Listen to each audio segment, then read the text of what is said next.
We do have a passing to note tonight. Actress Polly Holliday, best known for her sassy character Flo on the 1970 sitcom Alice, has died. Mel, would you like to do something for me? Yeah, what? Kiss my grits! Polly Holliday, the name that once lit up American television screens with her role as Flo Castleberry, the fiery, red-haired Southern waitress in the sitcom Alice, 1976. Her catchphrase, "Kiss my grits," turned her into a cultural phenomenon, earning her a Golden Globe, Emmy nominations, and the adoration of millions of viewers. But on September 9th, 2025, the news of her passing at the age of 88 struck like a somber note, closing the curtain on nearly half a century devoted to the arts.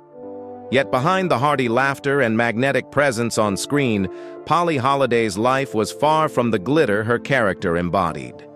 She came from humble beginnings, struggled on small stages, and often faced backstage tensions that threatened to derail her television career.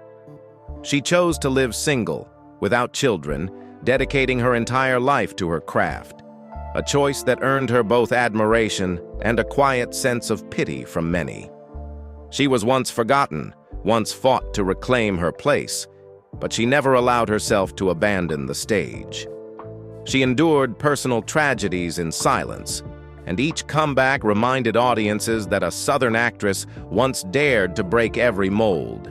Behind the blazing red hair and sharp smile, Polly Holliday embodied both glory and loneliness. If you cherish Polly Holliday, leave a comment saying R.I.P. Polly Holliday to honor a legend who gave us laughter and boldness, yet left behind untold secrets and shadows. Polly Dean Holliday was born on July 2, 1937, in Jasper, Alabama, a small town where coal mines and the bustle of local markets kept the community alive. Her father, Ernest Sullivan Holliday, worked as a laborer, while her mother, Velma Mabel, was a traditional Southern woman who devoted her life to the family. Polly's childhood was steeped in the hum of cicadas on summer afternoons, the modest festivities of small church gatherings, and a restless dream of breaking free from the narrow confines of her hometown to reach a wider world. From an early age, Polly showed a deep love for the arts. She studied piano, later graduating from Alabama College for Women before continuing at Florida State University. At first, she chose the safe path of becoming a music teacher, stable and respectable, but it never satisfied the burning creative drive inside her. The image of a Southern girl teaching piano while secretly yearning for the stage was already foreshadowing the unexpected turn her life would take. That turning point arrived when she began performing in small community productions and realized her powerful ability to move people from the stage. In the 1960s, she joined the Asolo Repertory Theater in Sarasota, Florida, touring across southern states in plays that ranged from comedy to tragedy. The road life was grueling, the pay meager, but it was here that Polly honed the sharp presence and confidence that would later help her endure in Hollywood. At 30, an age when many women of her generation had already settled into family life, Polly Holliday took a daring leap. She abandoned teaching, left the South, and pursued acting full-time. It was a risky decision for a traditional Southern woman, but it revealed her fierce resolve. She would rather struggle for her dream than live a secure but empty life. Out of those humble beginnings and years spent drifting from one provincial stage to another, the tough and determined Polly Holliday was born. When Polly Holliday left her job as a music teacher to pursue acting, she stepped onto a road filled with obstacles. Throughout the 1960s and early 1970s, she spent much of her time traveling with small theater troupes, performing in Sarasota, Florida, before seeking opportunities in New York. The dim lights of off-Broadway stages and the sparse audiences became her training ground, where she learned to refine her craft, most importantly, mastering her heavy Southern drawl and transforming it into a striking asset. A major turning point came when Polly caught the attention of Dustin Hoffman, who was then rising to prominence on Broadway. He encouraged her to pursue acting professionally, opening the door to her first real opportunities in New York theater. Starting with supporting roles, she gradually built a reputation as a distinctive actress capable of leaving a mark even in the briefest appearances. Hollywood soon took notice. In 1976, she appeared in All the President's Men in a small role, but her natural charm made television producers pay attention. That single step into film became the springboard to the role that would forever change her life. Flo Castleberry in the sitcom Alice. Yet those early years were far from easy. Holliday often felt discouraged. She was no longer young, and she was competing against fresher faces. More than once, she feared she would always remain the woman in the wings. But perseverance became her salvation. Every minor role, every poorly attended show, all laid the groundwork so that when the real opportunity finally arrived, Polly Holliday was ready to step forward with confidence and capture the hearts of millions. Polly Holliday's golden opportunity came in 1976, when she was cast as Flo Castleberry in CBS's sitcom Alice. This wasn't just another television role, it became the defining milestone of her entire career. Flo, the fiery Southern redhead waitress with a razor-sharp tongue, instantly became a cultural phenomenon. With her catchphrase, "Kiss my grits," Polly made America burst into laughter, and the line quickly leapt off the screen, emblazoned on t-shirts, coffee mugs, and woven into everyday conversation. Flo's appeal was so powerful, it nearly eclipsed the show's lead. Viewers tuned in not only for the story of a widowed mother making her way in life, but also for Flo's blunt, hilarious retorts. That uniqueness catapulted Polly from an obscure stage actress to a television star overnight. Her success was cemented with 4 consecutive Emmy nominations and 2 Golden Globe wins for Best Supporting Actress in a Comedy Series, 1978, 1979. Yet behind the spotlight simmered tension and conflict. Flo's runaway popularity strained the relationship between Polly and Alice's lead, Linda Lavin. As backstage pressure grew, Polly chose to leave during the 4th season in the episode Flo's Farewell, 1980. Her character was written off with a move to Houston, setting up the spin-off series Flo. The reality behind Alice was more turbulent than audiences knew. Flo's prominence left many in the production feeling that a supporting role had stolen the light from the star. Sources described fierce clashes between Polly and Linda Lavin over dialogue, screen time, and audience response. CBS tried to mediate, but the tension made Polly's departure all but inevitable. When Flo was later canceled, her chance of returning vanished as well. Despite fans clamoring for her comeback, she was never invited back. A painful irony that the very stage which crowned her success also closed its doors to her. Initially, the spin-off Flo was a smash, breaking into the top 10 most-watched shows in the country. For the first time, Polly was not a supporting player but the star. But the success was short-lived. Constant changes in time slots and shaky writing eroded its audience, and the show was canceled after 2 seasons. Though disappointing, it secured Flo's place as one of the most memorable characters in American television of that era. Polly did not fade away after sitcom fame.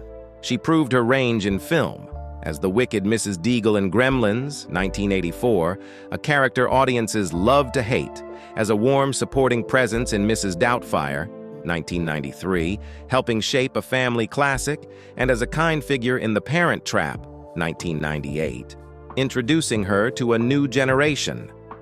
Broadway also showcased her determination. She earned a Tony nomination for her role as Big Mama in Cat on a Hot Tin Roof, reaffirming her talent beyond sitcom comedy.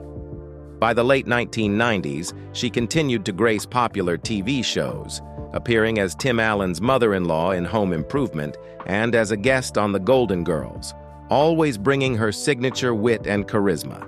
In 2000, she was inducted into the Alabama Stage and Screen Hall of Fame, an official acknowledgement from her home state. It was not only a personal honor, but also a source of pride for Alabama, celebrating a Southern artist who rose to shine in Hollywood. Looking back, Polly Holliday's career stands as proof of extraordinary resilience. From an unknown piano teacher, she stepped onto Broadway, became a television phenomenon, and then conquered film. Her accolades, iconic roles, and even her bitter disappointments together formed a complete journey. Not flawless, but powerful and unforgettable. In stark contrast to the lively, outspoken Flo on screen, Polly Holliday's real life was marked by quiet solitude. She never married, never had children, and left behind no immediate family. While her peers often appeared at family gatherings, sharing joy with children and grandchildren, Polly remained alone. Each time she stepped into the public eye, she spoke only about her work, almost never revealing anything personal. That silence followed her until the very end. Many once remarked that Polly was Flo on screen, but had no one at home to call her Flo. That was perhaps the deepest sadness. She gave her entire life to the stage, only to return, when the curtain fell, to a small Manhattan apartment where an old piano was her only companion. Even after her memorable roles in Gremlins and Mrs. Doubtfire, she still came home to emptiness. No children's laughter, no family dinners. The loneliness grew sharper as her closest colleagues passed away. In 2024, Linda Lavin, her Alice co-star and sometime rival, died. Just months later, Polly followed. With her death, the original cast of Alice was gone, leaving audiences with a profound sense of loss, as though an entire generation had vanished. Perhaps the most heartbreaking truth was that no family remained to say farewell, apart from old colleagues and devoted fans. There were no grandchildren to keep her stories alive, no family legacy to continue. Only the films, the catchphrases, and the echoes of laughter stood as proof that she had once lived. That harsh reality only deepened the audience's appreciation for the moments Polly had given them on screen, because they knew that beyond the lights, she returned to absolute silence. Polly once confided to a friend, "The stage is my family. Every time the audience applauds, I feel like I'm not alone anymore." It was a confession both proud and painful. She chose career over family, but the price was an old age spent without anyone by her side. While audiences laughed and cried with Flo, in real life, Polly sat alone in a dark room with nothing but the sound of her piano to fill the void. After decades of vibrant work in television, theater, and film, Polly Holliday gradually withdrew from the spotlight in the late 1990s. Her last major recurring role on television was in Home Improvement, 1995 to 1999, where she played Tim Allen's mother-in-law. In the early 2000s, she appeared sporadically in a few small projects, but soon after, she virtually disappeared from the screen. This was widely regarded as her unofficial retirement, an exit as quiet and discreet as the life she had always chosen to lead. In her later years, Polly lived a reclusive life in Manhattan. With no family or children, she spent most of her time at home and rarely granted interviews. Her health steadily declined. While few details were ever made public, friends revealed she struggled with chronic respiratory issues, a natural toll of aging. Ultimately, complications from pneumonia claimed her life on September 9, 2025, at the age of 88. What pained fans most was that Polly left the world in silence, without immediate family by her side. She had no husband, no children. Her greatest legacy was not a family line, but a career filled with roles that etched themselves into the public memory. As for her estate, sources estimate Polly Holliday's net worth at the time of her death to be between $3 million to $5 million, largely from royalties tied to her role as Flo in Alice and Flo, as well as from popular films like Gremlins and Mrs. Doubtfire. With no direct heirs, it is believed her assets may have been left to charitable organizations or distant relatives. However, no official details of her estate were ever made public, further adding to the aura of mystery and solitude surrounding her life. Her final image was thus both dignified and sorrowful. An actress who once made America laugh, yet ended her journey in silence, with modest wealth and no one truly close to carry on her memory. The absence of family underscored a bitter truth, that dedicating one's entire life to art often comes at the price of facing loneliness to the very end. And yet, even in her quiet passing, Polly Holliday's legacy endures. Through roles that spanned generations, from Flo in Alice to Mrs. Deagle in Gremlins and Marva in The Parent Trap, her characters remain strong enough to ensure that audiences will remember her long after the curtain of her own life has fallen. Polly Holliday may have lived a solitary life, with no family and no heirs. But the legacy she left behind stretches deep into American cultural memory. Flo Castleberry in Alice was never just a supporting character, she was an icon. At a time when Southern women were often portrayed as fragile or submissive, Flo stormed onto the screen as something new, bold, outspoken, unafraid to push back. Her catchphrase, "Kiss my grits," became a rallying cry for a generation of women eager to assert their place in society. Polly's impact went far beyond television. Critics have noted that Flo's success paved the way for a wave of sharp-tongued Southern women in 1980s sitcoms, and even inspired the Southern feminist archetype in film. She proved that an actor didn't need to be the lead to create something enduring. If a character was fully realized, it could live on across decades. On stage, her Tony nomination for Cat on a Hot Tin Roof affirmed her versatility. On screen, memorable supporting roles in Gremlins, Mrs. Doubtfire, and The Parent Trap connected her with audiences across generations. Within the acting community, she was respected for her professionalism, discipline, and the effortless way she infused Southern spirit into her work without caricature. Her 2000 induction into the Alabama Stage and Screen Hall of Fame was more than personal recognition. It was proof that a small-town woman from Jasper, Alabama, could leave her mark on American popular culture. She became a point of pride for her home state, a symbol of ambition breaking free from the confines of a modest background to reach the national stage. But more than awards or honors, Polly Holliday's true legacy lies in the memories of audiences. To many, she will always be Flo, the funny, fiery, yet warm-hearted woman who made them laugh after long, weary days.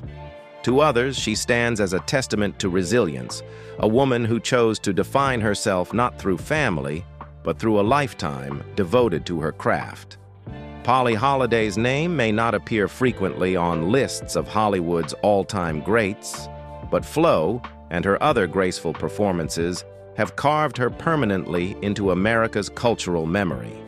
It is a different kind of immortality, not one built on dazzling fame, but on the laughter and boldness she left behind.